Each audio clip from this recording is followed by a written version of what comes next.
Thank you, everyone. And today I want to take a little time out to, you know, dig into issue related to the INEC server and the transmission of election last Saturday for presidential election. Everybody understand that INEC have failed to their own constitutional obligation and you know did to Nigerians what I can describe as the more you look, the less you see. INEC chairman promised that he will make this election the best elections whatsoever in Nigeria. But finally, we find out that this election has become the worst election in Nigerian history. Before that, I'm going to explain few things here that will make you to understand that INEC deliberately, did what they did during the election to shut down the server and cannot claim ignorance of that action. I will explain that in a while.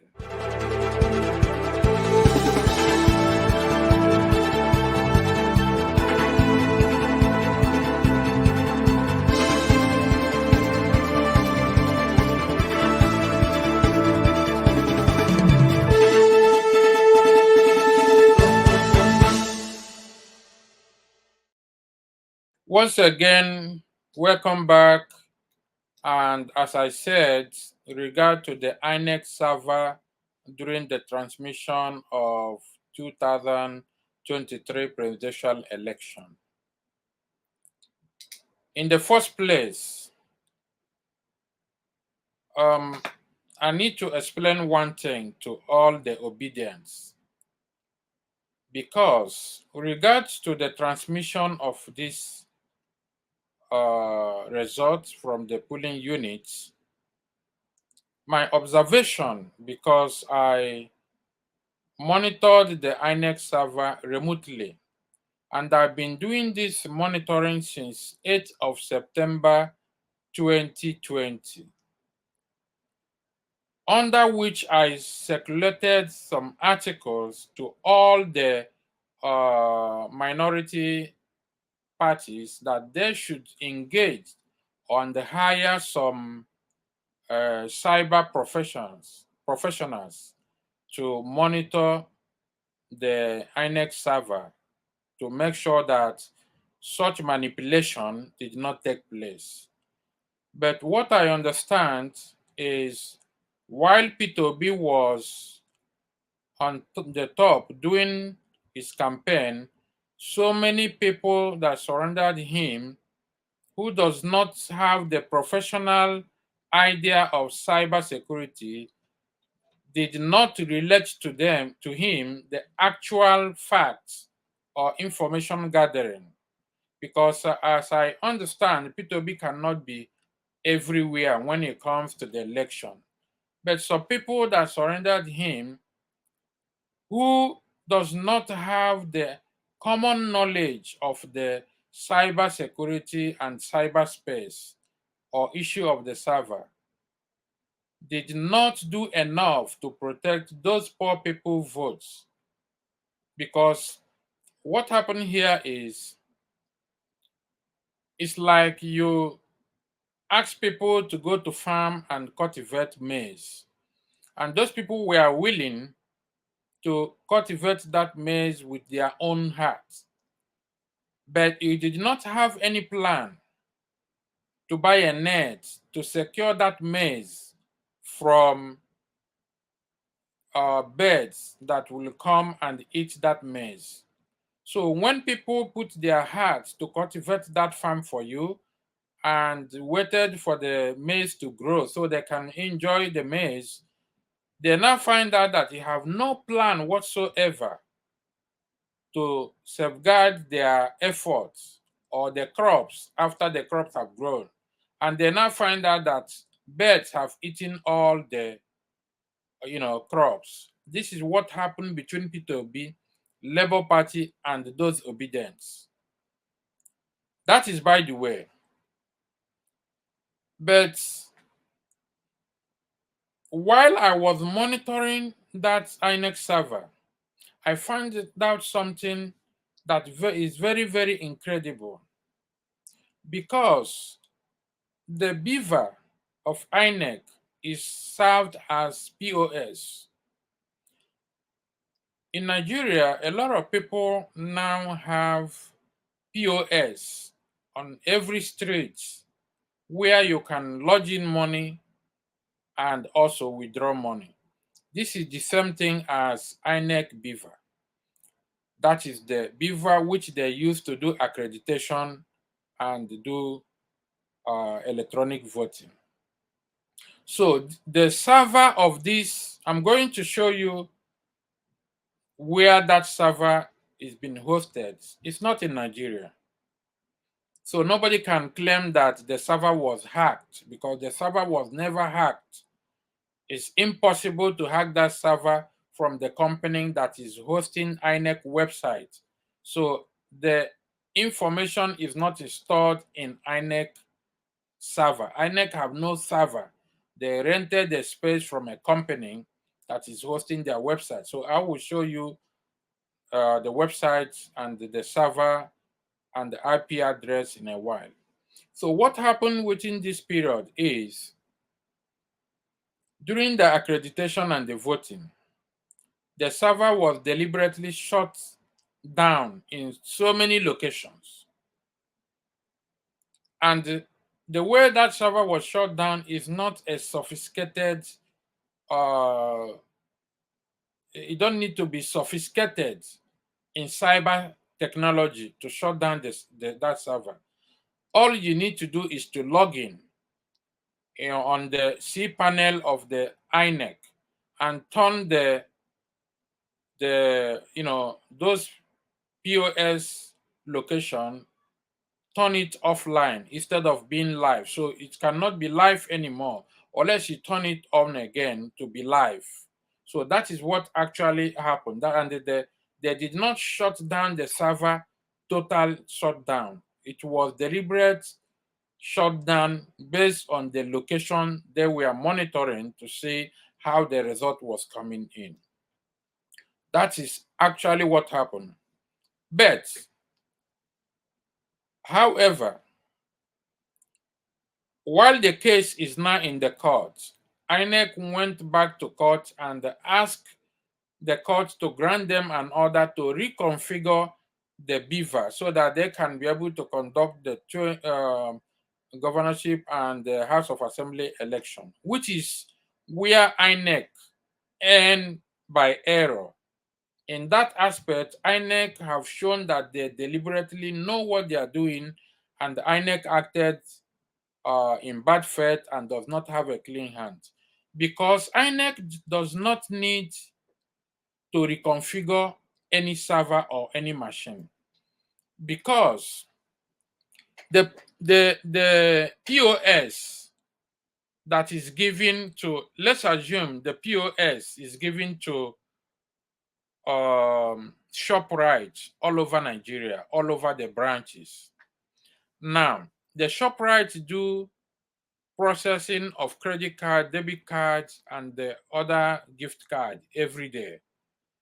And by the end of the month, ShopRite does not ask the technical department of the bank to reconfigure the beaver or the what you call POS.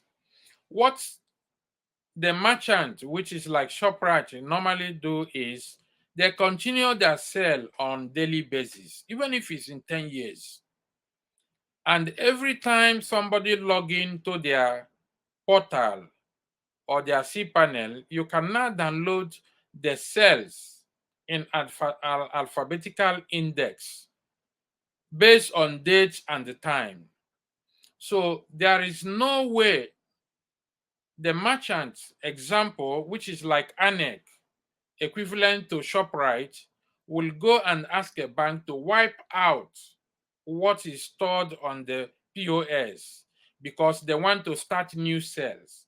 So, in that aspect, INEC have shown anybody that have a tech idea that what they are doing is very wrong. And that gives me confidence that Labour Party or Obi or whoever won that election will recover the mandate. But the problem the Labour Party and Peter Obi and co is having now is because the team of lawyers in the court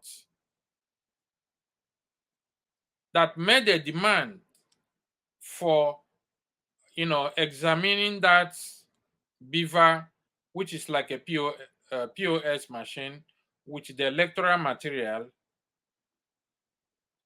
This case is very, very complicated for lawyers. Without them hiring cyber expert and team of high-tech forensic investigators, they will not get it right. Because there's supposed to be a list of forensic demands, which is like somebody come to your house and steal your property and left a fingerprint, something invisible to naked eye. Those are the demands that are supposed to have put in on the list, which is a forensic demand instead of the demand on the surface of what naked eye can see. Because the chip of every beaver have what is incorporated with what is called a protocol number, which is when you put it online, it will now communicate with the server of the manufacturer, also communicate with the server of the host of the portal, which is the domain.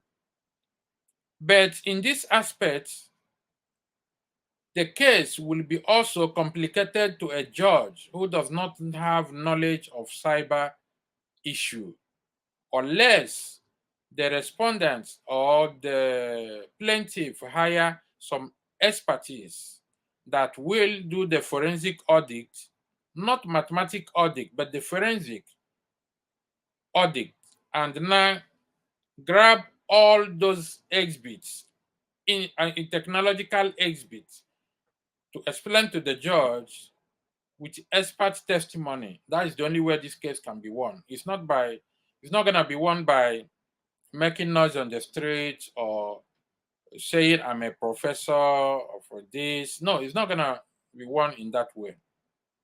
But I'm going to show you something here that INEC INEC server, the IP address is what I'm displaying here. IP address of INEC is what I'm displaying here.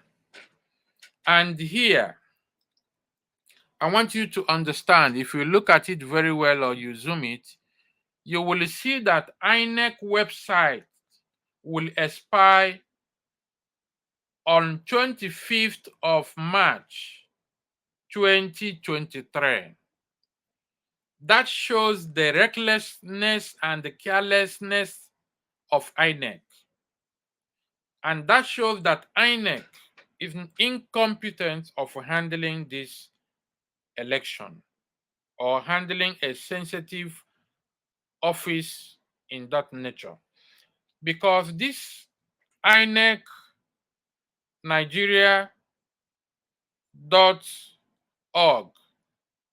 is going to expire on 25th of March 2023 because it was renewed on March 5th, 2022. 5th of March 2022, just for 1 year, which is like this 1 year, it's just like $3.50 for 1 year. And you can see the IP address and the server of INEC here. And what this shows is the server is not being hosted in Nigeria. You can see the company name that is hosting INEC websites. So if INEC claim that their website has been hacked, there's supposed to be a court order. And that court order should be what is called um, formalization or domestication of foreign judgment in a country where INEC website is being hosted, so that the judgment can be valid across border, where that company can be subpoenaed to give all the data of INEC. So for anybody believing that INEC saying that their website or server was hacked, that is lie, because I monitored that server and I've been monitoring the server since September 2022.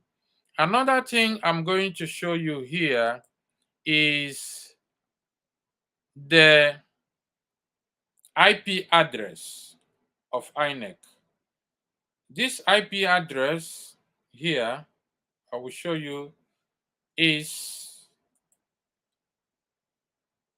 the INEC IP address. And you can see the DNS records for inecnigeria.org. And you can see the host name and the type, the TTL, and the priority contents. All this information is what anybody can use to access INEC website. And also the IP address here, which is 18.169.215.89. And also the CNAME. So anybody trying to hack into INEC website must, I said must, have access to this server. And this server, which means when the server is being hacked, it will affect the host company. So it's not issue of hacking, it's a deliberately orchestrated, that is a deliberate act. It's not even a technical error. And again, you can see here is data scan for the INEC. I'll put it on the platform so that you can go through it. You can see the ping of the INEC, which is called the trace route to the INEC website. And this is exactly what INEC server information look like. So I'll put it there on the platform for anybody to have a look on it. Then, another issue I would like to talk about is because INEC chairman promised that he will make this election the best election ever in Nigeria. And finally, the election become the worst so ever Nigeria have ever witnessed. What I'm going to tell Nigerians is to be patient on this matter, because I believe the mandate will be recovered only if the legal team focus on forensic expertise instead of focusing on putting their faith in the Nigerian judicial system, because even a judge will have this case complicated in his mind. But there must be a way to go for knockout in this kind of a case when it comes for forensic. But what is important here is INEC fell to their own constitutional obligation. and also understood that they did wrong. And I want to appeal to all the legal team going to court with regard to this issue to work with forensic investigator, or so that they can be able to, pull out what is needed in terms of the protocol number, the IP, the DSN, the court order that is needed. In order to win this case, the lawyers only need to help the forensic officers, because the case is not going to be won by a lawyer alone. So finally, there are some sensitive materials I cannot display in the public here. But what I'm trying to explain is to make sure that people understand that INEC shot themselves on their own leg, because the beaver itself is what is used to capture all the photographs for the accreditation and all the photographs of the results. And when you do this capturing and save it on that, the beaver, it's already transmitted to the clouds of the host, depending on how many terabytes or gigabytes they rented. Because sometimes the host can say you have unlimited bytes, or you have limited bytes. So which means the number of data you can install in that portal may be limited or may be unlimited. And if it's limited, you can pay for more to have more space. So the server is not like something out of blue moon. It's just what do you call it? It's just a cloud where information is being stored, and there are always a backup. And if that information is lost, there is a way to retrieve it back. Even if INEC website is lost, we can still retrieve it back. We can go back to see how the website looks like. So they should open their arms for people to come, some expertise to come in to help on this matter. And if anybody need my assistance, I'm willing to assist. I am the founder of Eken Security and Law Science. And when it comes to cyberspace, this is what I know very well. Or whether it's social engineering, or whether it's phishing, whether it's, I know about it very well. And I would like to assist in this case. So people should be patient, and also to pressurize the lawyers to engage on adequate forensic examination, because there are also some lists that are supposed to be demand from the court, and the case can be get twisted during the cross-examination, because some INEC staffs are not knowledgeable about what they really did during this transmission. Thank you very much.